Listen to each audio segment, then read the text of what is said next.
In this video, I'm going to talk about how to translate the graph of an exponential function. So let's start with just sort of a standard exponential function, f of x equals 2 to the x power. So if we want to graph this function, we can start with an xy chart. And let's just do -2, -1, 0, 1, and 2. So 2 to the 0 power is 1, 2 to the first is 2, 2 squared is 4, 2 to the -1 is 1/2, and 2 to the -2 is 1/4.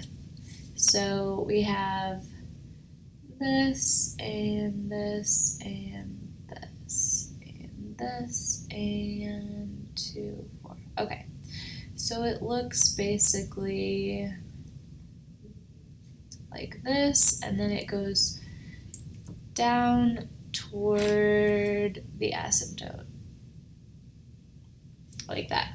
Okay, so now I want to talk about how do we translate this. So here we have a function that looks similar, but it's got some other stuff. So this -3, you should remember from translating other functions, when we just have a -3 at the end, it's going to affect it in the y direction. So this is going to mean a vertical shift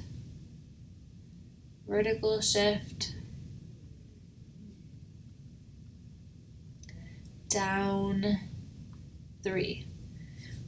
Now this one right here, this x plus 1, this is right with the x. So this is going to be in the x direction. This is going to be a horizontal shift.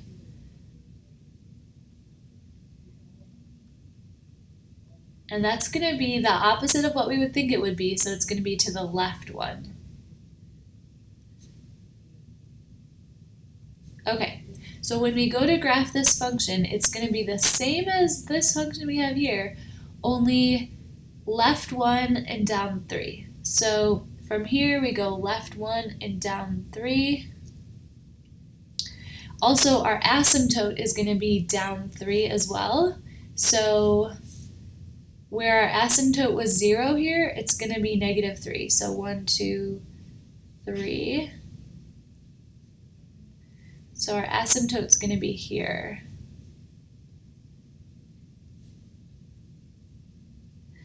And so now all of these points, so this is kind of our starting point.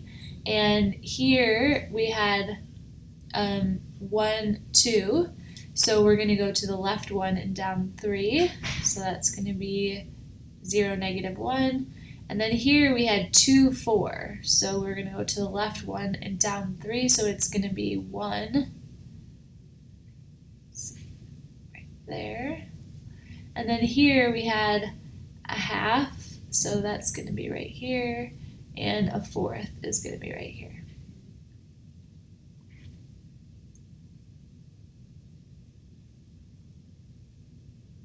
So this graph is the same as the graph above, but it's shifted down 3 and to the left 1. And anytime we see anything at the very end, we're going to use that as a vertical shift. And then anything that's right with the x in the exponent is going to be a horizontal shift. And that's how you translate the graph of an exponential function.